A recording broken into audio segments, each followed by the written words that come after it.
Hello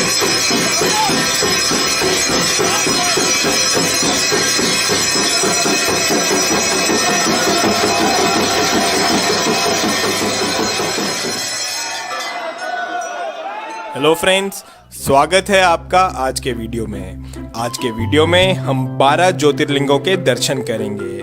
हम जानेंगे कि ये 12 ज्योतिर्लिंग भारत में किस किस जगह पर स्थित हैं और साथ ही साथ हम इन ज्योतिर्लिंगों से जुड़ी पौराणिक कथाओं के बारे में भी जानेंगे। और वीडियो के एंड में हम कुछ आरतियां भी देखेंगे जो कि इन ज्योतिर्लिंगों पे होती हैं, जैसे कि बाबा महाकाल की भस्म आरती। और वीडियो स्टार्ट करने से पहले मैं आपसे कहना चाहूँगा कि अगर आपने अभी तक इस चैनल को सब्सक्राइब नहीं किया है तो प्लीज़ इसे सब्सक्राइब भी करें। तो चलिए स्टार्ट करते हैं अपने आज के वीडियो से। सोमनाथ ज्योतिर्लिंग, गुजरात। सोमनाथ ज्योतिर्लिंग 12 ज्योतिर्लिंगों में से पहला ज्योतिर्लिंग है और ये गुजरात के सौराष्ट्र में स्थित है। इस ज्योतिर्लिंग का संबंध स्वयं चंद्रदेव से है, तभी इसका नाम सोमनाथ है। इसके पीछे की पौराणिक कथा कुछ इस तरह से है।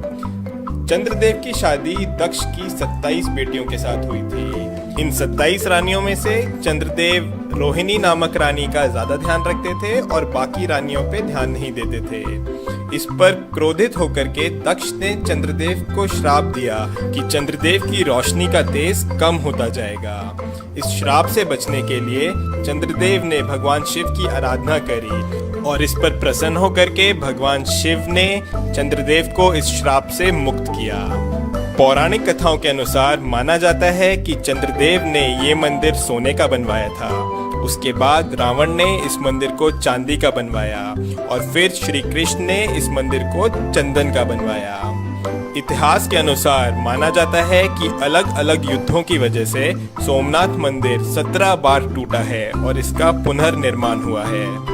आज जो हम सोमनाथ मंदिर देख रहे हैं उसका निर्माण श्री वल्लभ भाई पटेल ने करवाया था। और ये है सोमनाथ ज्योतिर्लिंग के आरती के दर्शन।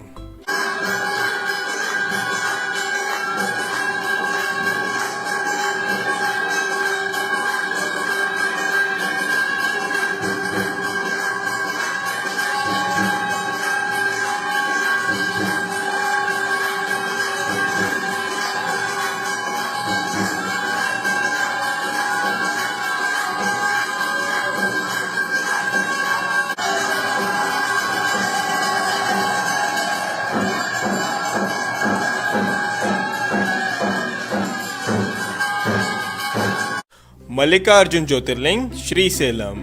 मल्लिकार्जुन ज्योतिर्लिंग आंध्र प्रदेश में श्रीसेलम नाम की जगह में कृष्णा नदी के तट पर स्थित है। इसकी पौराणिक कथा कुछ इस तरह है। जब भगवान गणेश और भगवान कार्तिकेय की शादी की बात चल रही थी तब प्रश्न ये उठा कि किसकी शादी पहले होगी। इसका निर्णय करने के लिए भगवान शिव ने दोनों को विश्व का चक्कर लगा करके आने को कहा। इस पर भगवान कार्तिकेय अपना वाहन लेकर के निकल गए, लेकिन गणेश जी ने चतुराई दिखाई और भगवान शिव और पार्वती के ही 7 चक्कर लगा लिए। जब भगवान कार्तिकेय वापस लौटे तो उन्हें लगा कि उनके साथ छल हुआ है और वो रूठ करके कैलाश छोड़ करके क्रौंजा पर्वत पर जाकर रहने लगे। माता पार्वती के कई बार समझाने पर भी उन्होंने अपना हट नहीं छोड़ा और वो कैलाश वापस नहीं आए। तब भगवान शिव और माता पार्वती स्वयं ही कैलाश छोड़ करके श्रीसेलम में आकर के रहने लगे और इस तरह से ये प्रसिद्ध हुआ मल्लिकार्जुन ज्योतिर्लिंग के नाम से। महाकालेश्वर ज्योतिर्लिंग, उज्जैन। महाकालेश्वर ज्योतिर्लिंग उज्जैन में शिप्रा नदी के तट पर स्थित है। माना जाता है कि महाकालेश्वर ज्योतिर्लिंग स्वयंभू है, यानी कि वो खुद से यहाँ उत्पन्न हुआ है। महाकाल ज्योतिर्लिंग की विशेषता ये है कि ये एकमात्र दक्षिण मुखी ज्योतिर्लिंग है। यहाँ पर हर रोज सुबह 4 बजे भस्म आरती होती है जो कि पूरे विश्व में प्रसिद्ध है।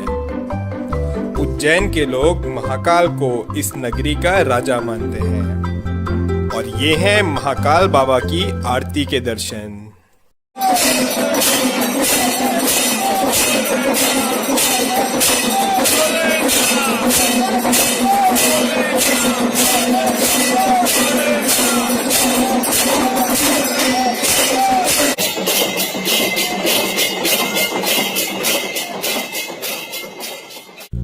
ओमकारेश्वर ज्योतिर्लिंग मध्य प्रदेश।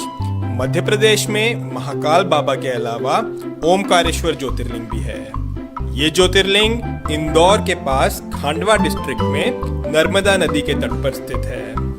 ये ज्योतिर्लिंग जिस पहाड़ पर है वो पहाड़ नर्मदा नदी के बीच एक द्वीप है। इस पहाड़ के चारों ओर नर्मदा नदी बहती है और इस वजह से ये पहाड़ ओम के आकार में है और तभी इस ज्योतिर्लिंग को ओमकारेश्वर के नाम से जाना जाता है।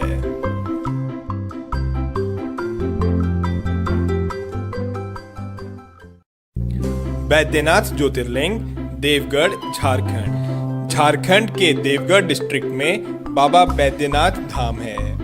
पूरे भारत में यही सिर्फ एक ऐसा मंदिर है जहां पर ज्योतिर्लिंग और शक्तिपीठ दोनों एक साथ है। बाबा बैद्यनाथ को लेकर के कई सारी पौराणिक कथाएं हैं और उनमें एक कथा ये भी है कि यही वो जगह है जहां पर रावण ने भगवान शिव को प्रसन्न करने के लिए अपने 10 सिरों का बलिदान दिया था। भगवान शंकर ने प्रसन्न होकर के रावण को दर्शन दिए और रावण का इलाज किया। तभी इस धाम को बैद्यनाथ के नाम से जाना जाता है क्योंकि भगवान शंकर ने वैद्य की तरह रावण को ठीक किया। भीमाशंकर ज्योतिर्लिंग महाराष्ट्र। भीमाशंकर ज्योतिर्लिंग महाराष्ट्र में पुणे के पास सह्याद्री हिल्स पर है। यहाँ से भीमा नदी उत्पन्न होती है। इसकी पौराणिक कथा कुछ इस तरह से है। त्रिपुरासुर नामक राक्षस इस जगह पर काफी उत्पात मचा रहा था। उसको खत्म करने के लिए भगवान शिव खुद यहाँ पर आए और उससे युद्ध किया और उसको खत्म किया। युद्ध के बाद भगवान शिव काफी थक गए थे और यहाँ पर बैठ करके उन्होंने आराम किया और माना जाता है कि भीमा नदी उनके पसीने से निकलने वाले जल से उत्पन्न हुई। इसके बाद वहाँ के लोगों ने भगवान शिव से प्रार्थना करी कि वो यहीं पर ही बस जाएं, तो भगवान शिव प्रसन्न होकर के यहाँ पर हमेशा के लिए भीमाशंकर ज्योतिर्लिंग के रूप में स्थापित हो गए। रामेश्वर ज्योतिर्लिंग तमिलनाडु। रामेश्वर ज्योतिर्लिंग तमिलनाडु में रामनाथ नाम की जगह पर है। ये 12 ज्योतिर्लिंगों में से एक ज्योतिर्लिंग तो है ही, साथ ही साथ ये हिंदू धर्म के अनुसार 4 धामों में से एक धाम भी है। रामेश्वर ज्योतिर्लिंग की स्थापना स्वयं श्री राम ने करी थी। लंका तक जाने के लिए समुद्र पार करने से पहले श्री राम ने स्वयं इस शिवलिंग की स्थापना करी थी, तभी इसको रामेश्वर नाम से जाना जाता है।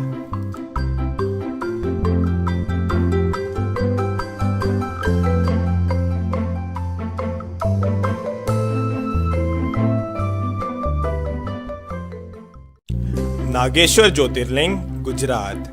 गुजरात में सोमनाथ बाबा के अलावा नागेश्वर ज्योतिर्लिंग भी है। ये ज्योतिर्लिंग गुजरात में द्वारका के पास दारुकावना नामक जंगल में स्थित है। ये ज्योतिर्लिंग बाबा शंकर के नागों के रूप को दर्शाता है। शिव पुराण के अनुसार इसकी एक कथा भी है।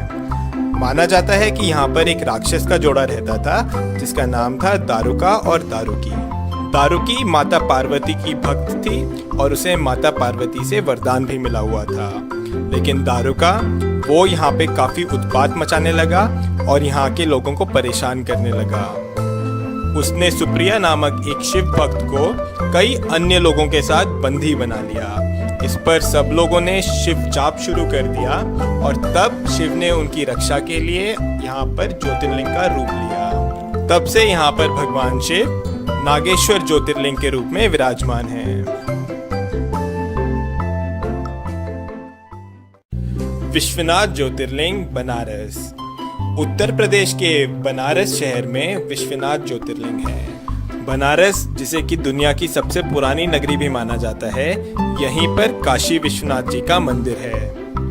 काशी सभी धार्मिक स्थलों में सबसे ज्यादा महत्व रखता है। ये नगरी गंगा नदी के तट पर बसी हुई है। काशी विश्वनाथ जी के दर्शन आदि शंकराचार्य जी जैसे कई ऋषि मुनियों ने करे हुए हैं। इस स्थान के बारे में मान्यता है कि अगर प्रलय भी आएगी तो काशी विश्वनाथ बचा रहेगा। माना जाता है कि इसकी रक्षा के लिए शिव जी इसे अपने त्रिशूल पे उठा लेंगे और सब कुछ ठीक होने पर इसे पुनः इसके स्थान पर रख देंगे। जो मंदिर हम आज देख रहे हैं, इसका निर्माण देवी अहिल्याबाई होलकर ने कराया था। और ये हैं काशी विश्वनाथ जी के आरती के दर्शन।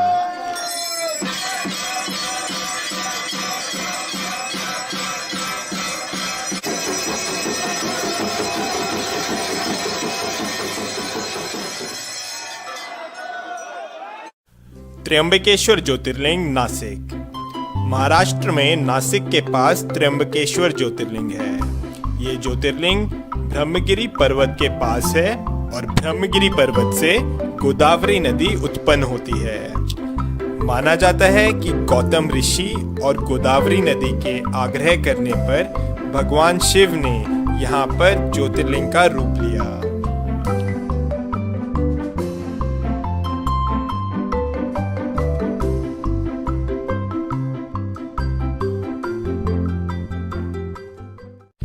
केदारनाथ ज्योतिर्लिंग उत्तराखंड। उत्तराखंड में रुद्रप्रयाग जिले में केदारनाथ ज्योतिर्लिंग है।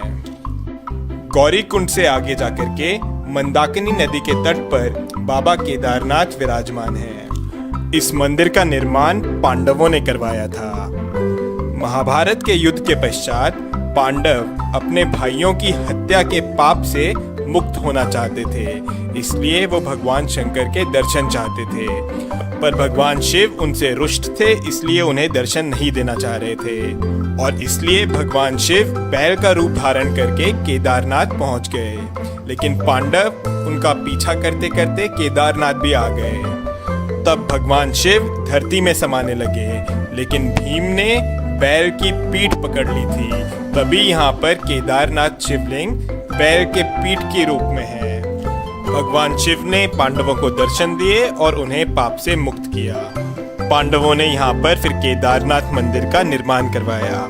ये मंदिर काफी पुराना है और माना जाता है कि करीब 400 साल तक ये मंदिर बर्फ के अंदर दबा हुआ था। कृष्णेश्वर ज्योतिर्लिंग महाराष्ट्र। महाराष्ट्र में औरंगाबाद के पास एलोरा केव्स हैं और इन्हीं एलोरा केव्स के पास में है कृष्णेश्वर ज्योतिर्लिंग।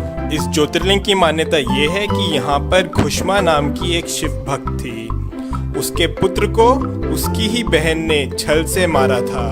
अपनी भक्त पर इस तरह के अन्याय को देख भगवान शिव यहाँ पर प्रकट हुए और घुष्मा को दर्शन दिए और इसके बाद भगवान शिव यहाँ पर ज्योतिर्लिंग के रूप में स्थापित हो गए। तो ये हैं हमारे 12 ज्योतिर्लिंग। सौराष्ट्र सोमनाथम च श्रीशैले मल्लिकार्जुनम, उज्जैन्याम महाकालम ओमकारम अमलेश्वरम, परल्याम वैद्यनाथम च डाकन्याम भीमशंकरम, सेतुबंदे तु रामेशम नागेशम दारुकावने, वाराणस्याम तु विश्वेशम त्र्यंबकम गौतमी तटे, हिमालय तु केदारम घुष्मेशम च शिवालय। ओम नमः शिवाय। और ये हैं कुछ वीडियोस जो यहाँ की आरतियों की हैं।